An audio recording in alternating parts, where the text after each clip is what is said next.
میخواهی 100 گناه تو در یک روز از بین بروه؟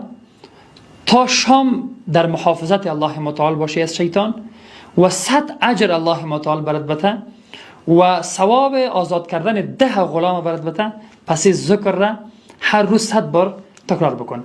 لا اله الا الله وحده لا شریک له له الملك وله الحمد وهو على كل شيء قدیر.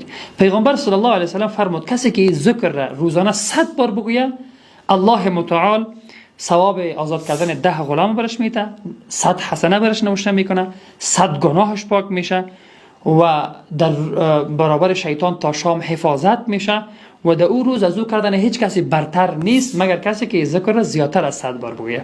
این حدیث را بخاری شریف به شماره 3293 می آورد.